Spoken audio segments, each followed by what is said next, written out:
आप विचार करके रखना। आप सोचते होगे तड़का लगा दिया मैंने, वो तड़के में कितने तड़क गए। 4 महीने कम से कम अपने यहाँ बरसात में हम नहीं करेंगे भोजन तो मरेंगे नहीं, हमें वो पुण्य मिलता जाएगा। होटलों पे बाजारों में सड़ा गला खिलाते हैं, क्यों? क्योंकि नहीं बिका तो अगले दिन काम में आता है। 4 महीने होटलों का खाना बंद करके रखो। जितना छोड़ोगे, जितना त्याग करोगे, उतना तुम्हारा जीवन बढ़ता जाएगा। हम उपयोग करें, समय का सदुपयोग करने का प्रयास करें। विचार करना, इतना ही सोचना है कि ये 4 महीने में हमें अपने आप को बदलने का प्रयास करना है। एक एक क्षण का सदुपयोग करना है, एक एक समय का सदुपयोग करना है, कैसे अपने आप को पाने का प्रयास करना है। हम कल पर समय का ध्यान ना दें, आज तुम्हारे पास है उसका उपयोग करें। एक छोटा सा उदाहरण, 3 मित्र घूमने के लिए गए। 3 मित्र घूमने के लिए जाने लगे।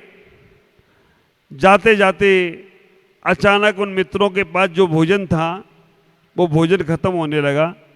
ये उदाहरण आपने सुना होगा, फिर एक बार सुना रहा हूं, इसलिए कि शायद कुछ फर्क पड़ जाए। तीनों मित्र घूमने के लिए गए। घूमते घूमते उनको अचानक भोजन खत्म होने लगा। उनके पास भोजन में एक ही रोटी बची थी, एक ही रोटी बची थी। उनने कहा कि भाई ये रोटी कौन खाए। तीनों ने शर्त लगाई, हम तीनों लोग सो जाते हैं, जो रात्रि में सबसे अच्छा सपना देखेगा वो व्यक्ति इस रोटी को खाएगा। सो गए। अब भूखे पेट नींद तो आए नहीं, लेकिन सोने का नाटक किया, क्योंकि सोने का नाटक इसलिए किया कि सुबह सपना बताना है, और सपना बताएंगे तो ही रोटी खाने को मिलेगी, और अच्छा सपना बताना है। आखिरकार रात जैसे भी उन्होंने करवट बदल कर निकाली। सुबह उठे, पहले युवक ने कहा कि आज मैंने बहुत अच्छा सपना देखा। पूछा क्या सपना देखा है? उसने कहा मैंने सपने में देखा मैं चक्रवर्ती बन गया हूं, और चक्रवर्ती बनने के बाद मैं लोगों को बहुत खाना खिला रहा हूं, भोजन बांट रहा हूं, सभी लोगों को ऊटा दे रहा हूं। अरे, और आप देखना, वैसे आपको सपने में कभी भोजन दिखे या ना दिखे, लेकिन जिस दिन आपका उपवास होगा ना, उस दिन रात को सपने में हल्दीराम की भुजिया आई जाएगी। ये जो पक्का कोई हलवाई होगा ना, जो फेमस हलवाई, तुमकुर में कौन सा फेमस हलवाई है?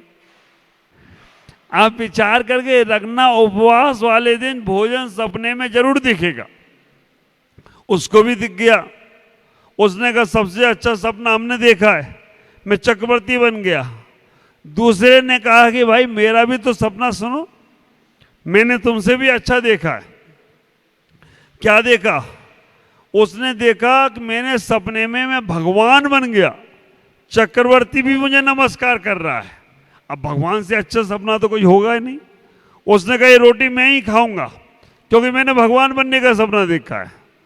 काम तो शैतान के हैं, बन गया भगवान। कोई बात नहीं, सपने में कुछ भी बन सकते हो। तीसरा व्यक्ति बड़ा उदास, बड़ा गमगीन, सर लटका के बैठा था। उससे पूछा तुमने कोई सपना नहीं देखा? वो कुछ नहीं बोला। दोनों ने पूछा कि यार कोई सपना देखा हो तो बताओ, नहीं तो रोटी भाई तो ये भगवान वाले ही खा जाएगा। उसने कहा, बहुत पूछने के बाद उसने कहा कि रात को जैसे मैं सोने के लिए गया, रात को हनुमान जी प्रकट हो गए, और हनुमान जी प्रकट हुए और उन्होंने अपना गधा उठाया और मुझसे बोला क्यों रे, भूखा सो रहा है, चलो उठ रोटी खा। मैंने तो रात को ही रोटी खा ली, मैं तो रात को ही खा ली। अब आप दोनों सपने देखते रहो, ये करूंगा, वो करूंगा, ऐसा करूंगा, वैसा करूंगा, और मालूम पड़ा कि दूसरा लाभ लेके चला गया। मन में सोचते रहो कि मैं ये व्रतों का पालन करूंगा, ये नियम का पालन करूंगा, है ना। वो तरुण सागर जी सुनाते हैं ना, क्या सुनाते हैं? एक बार भोजन, एक बार भजन, 4 बार भोजन, उसमें भी आते हैं झंझट हजार। मैंने सोचा मंदिर जाऊं, सोचते सोचते हो गया बीमार। हाँ, सोचते सोचते हो गया बीमार। एक बार भजन, 4 बार भोजन, ये गजब भजन है पूरा तरुण सागर जी का। हाँ, मैं सोचूं तीरथ चला जाऊं, सोचते सोचते हो गया, ट्रेन निकल गई। अब विचार करके रखना, हम कहीं ऐसा ना हो कि हमारे सोचते सोचते सारा का सारा हो जाए। तो आप इतना ही विचार करके रखना, ये नहीं होना चाहिए। चातुर्मास में आप सोचो कि कल चौका लगाएंगे। एक व्यक्ति मेरे पास आया, एक गांव में चातुर्मास हो रहा था, एक व्यक्ति मेरे पास आया, बोला महाराज आपका आहार मेरे घर में नहीं हुआ। मैंने अच्छा, 4 महीने में नहीं हुआ? नहीं हुआ महाराज। मैंने कहा यार मैं तो कोई घर छोड़ा नहीं, मैं तो बुला बुला के भाई कम से कम धर्म का लाभ मिले, इस घर के लोग जिंदा बने। जिन घर में साधु का आहार नहीं हुआ, घर नहीं शमशान है, और शमशान में तो मुर्दा ही रहता है। और आप विचार करके रखना, मैंने कहा कि हर घर में, जिस घर में साधु का आहार नहीं हुआ वो घर शमशान है। कुंद कुंद आचार्य ऐसा फरमाते हैं। और वो शमशान में या तो मुर्दा रहेगा या वो शैतान रहेगा, जो मुर्दों के कफन को ही ले जाता रहेगा। ख्याल करना। मैंने कहा मैं तो प्रेरणा देता हूं कि हर घर में चौका लगना चाहिए, क्योंकि साधु का आहार होना घर को मंदिर बना देना है। घर का मंदिर हो जाए तो कोई आश्चर्य की बात नहीं है। साधुओं का जिन घर में आहार नहीं हुआ वो घर हॉस्पिटल ही बने रहेंगे, पड़े रहो बेटा बीमार, उन घरों में झगड़े ही बने रहेंगे। पर जिन घरों में साधुओं के आहार होते हैं वो घर वातावरण पवित्र होने लगता है। विचार करना। मैंने उससे कहा कि मैं तो लोगों को प्रेरणा देता हूं, आहार कहीं लग रहा हो तो 1-8 किलोमीटर भी चला जाता हूं। अभी ले गए महाराज यहाँ पे तुमकुर में ही, बस थोड़ा महाराज, थोड़ा महाराज, थोड़ा महाराज। हम तो यहाँ से मुद्रा लेके निकले नहीं। अगर यहाँ से मुद्रा लेके एक बार निकला तो मैं एक गांव में गया, उस गांव में यहाँ से मुद्रा मैं नहीं, मेरे साथ का साधु लेके निकला, एक ऐसे निकला था और थोड़ा थोड़ा करके 2 किलोमीटर चलाया। महाराज ऐसे निकले थे, सिलेंडर डाउन होते होते ऐसा हो गया। महाराज जब चौके में पहुंचे मालूम पड़ा कि 2 की जगह 4। 2 किलोमीटर बाद पूछा महाराज ने कितना? बोले महाराज जितना आए उतना ही और, इधर चलोगे तो हार मिलेगा, इधर गए तो कुछ नहीं है, अब खाली डब्बा है, सब चले गए पड़गाने वाले। आर में पहुंचे वो साधु महाराज को, जब चौके में पहुंचे तो ये हाथ ऐसे था, ऐसे हो गया। फिर उन्होंने पहले हाथ की सेवा करवाई, भाई हाथ दवा बाद में हाथ करा। पर फिर भी तुम अपने जीवन में विचार करो, हमें पुण्य लूटना है। अगर कोई भी नगर में आप रहते हो और वहां साधु हैं, कुछ कर पाओ ना कर पाओ, चौका जरूर लगाना, आहार जरूर देना। 12 महीने साधु नहीं मिलते हैं, लेकिन जब वो मिल जाएं तो पीछे नहीं हटना, नहीं तो पीछे हटने वाले पीछे ही रह जाते हैं। मैंने उस व्यक्ति से बोला 4 महीने हो गए और तुम्हारे घर आहार नहीं हुआ, तुम्हारे घर चौका नहीं हुआ? बोला नहीं महाराज। मैंने उससे पूछा तूने चौका कब लगाया था? बोला महाराज चौका नहीं लगाया मैंने। अब चौका नहीं लगाया तो आहार करने कौन भूत आएंगे तेरे घर में? चौका लगाया ही नहीं और महाराज आहार नहीं हुआ। ये तो वही दशा हो गई। एक आदमी भगवान के पास जाता था और भगवान से कहता था भगवान मेरी लॉटरी लग जाए, मेरी लॉटरी लग जाए। भगवान भी रोज सुनता था यार इसकी लॉटरी लगने के लिए रोज बोलता है, और 12 साल तक बोला वो। 12 साल बाद भगवान भी हड़ गए होंगे उससे, थक गए होंगे तो भगवान ने कहा चलो अब इसके पास चलो। यार 12 साल से बोल रहा है। भगवान जब आए उतर के नीचे, पहले तो उसको चपत लगाई और उससे पूछे क्यों रे रामलाल, लाठी का टिकट खरीदा नहीं? और कहता लाठी लग जाए।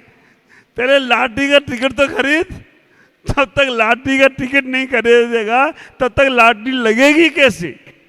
तो विचार करना, आपको ये पुण्य और सौभाग्य मिल रहे हैं, अपने नगन में साधु आ गए हैं तो बहुत अच्छी बात है। जब से मैं आया हूं ढाबा बंद हो गया है, नहीं तो ये समाज के लोग ढाबा खोल देते हैं साधु के लिए, हाँ, और लिख देते हैं साधु महाराज का चौका।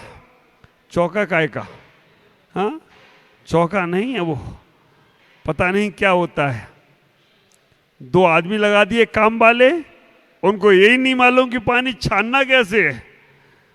अभी तो ऐसे ऐसे गड़बड़ हो जाते हैं, बाजार का घी लाकर दे जाते हैं उनको ये भी नहीं मालूम कि साधु को शुद्ध भोजन कैसे कराना। जानो, समय आएगा सब चीजें तुम्हें सने सने सीखने को मिलेंगी। पर मैं इतना ही कहूंगा कि अपने जीवन के उस समय को सदुपयोग करने का प्रयास करो। अपने जीवन को इस चातुर्मास में देखो, पिछला चातुर्मास 2007 का चातुर्मास में हमने नहीं, मेरे पुण्य ने कराया और आपके पुण्य ने कराया। चंदा प्रभु भगवान खड़े हो गए थे। इस 2026 में उनका अभिषेक भी होगा, पर इस 2026 में आपकी भावनाएं अपने कल्याण की बनना चाहिए। विचार करना, माला और मंत्र तो मैं दूंगा, माला कमेटी से दिलवाऊंगा। माला कवच सब कुछ मन बना के रखना, अपने नाम लिखा देना यहाँ कमेटी के पास।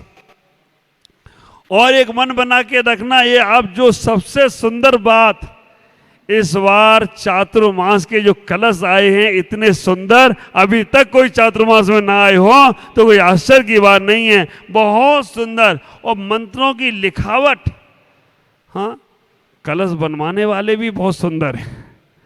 सुबोध भाई ने बनवाए हैं कलश, और ऐसे जयपुर भेजकर उन्होंने एक एक अक्षर ऐसा है कि बिना चश्मा के पढ़ने को आ जाए। कई बार तो ऐसा होता है चश्मा लगा कर भी ढूंढना पड़ता है, मंत्र का अक्षर गया तो गया कहाँ। बहुत सुंदर कलश, बहुत सुंदर ऋषि मंडल यंत्र, बहुत सुंदर अखंड दीपक, और सब प्योर चांदी के हैं। और आपको हमें इसके बारे में ज़्यादा बोलने की ज़रूरत नहीं है, पर जो जो लोगों ने देखा है 2008 का कलश जिस घर में गया, उस घर में जाते ही जब मैंने कलश रखा था, क्योंकि प्रैक्टिकल प्रत्यक्ष को प्रमाण की आवश्यकता नहीं होती है, उस घर में जैसे ही मैं कलश रख के आया, मैंने पारस भाई से बोला, पारस भाई आज ऐसा लग रहा है बेटा और बेटी की शादी एक साथ हो रही है। और थोड़े दिन बाद बेटी का भी रिश्ता हो गया, और बेटे को भी दिलीप को मंजूश्री मिल गई और बेटी को सुमित मिल गया। अब विचार करके, हाँ नाम याद है मेरे को, तुम सोचते होगे नाम महाराज को कैसे मालूम? सब याद है, नाने गोतो। और प्रताप का भी नंबर लग गया, और पुष्पा बहन अभी हैं, वो भी देखो आगे क्या होगा। लेकिन अभी इस बार कौन वो परिवार होगा सौभाग्यशाली, किस घर में जाने वाला होगा ये मंगल कलश। ये पैसा जो भी यहाँ पर आप दोगे, जो भी आपको यहाँ पर सदुपयोग लगाओगे, वो सारा का सारा पैसा मंदारगिरी क्षेत्र में लगने वाला है, मंदारगिरी के पास लगने वाला है। और उस क्षेत्र पर चंदा प्रभु हमने खड़े किए, हमारे परिणाम सागर आए पीछी बना गए, अमोघ कीर्ति अमर कीर्ति आए वो समोसन बना दिया। अब मेरा नंबर आया है कमंडल बनाने का। आप विचार करके रखना, अब मेरा नंबर आया है कमंडल बनाने का, और कमंडल भी ऐसा कि आप जब देखोगे ना तो कहोगे यार ये कमंडल भारत में तो नहीं बना होगा, विदेश से बन के आया हो। हमारे मुनिराज विदेशों में, और उस कमंडल के अंदर पूरा भूमंडल, कमंडल में पूरा भामंडल, कमंडल के अंदर जिन सहस्त्र कूट होगा, 1000 1008 प्रतिमाएं होंगी।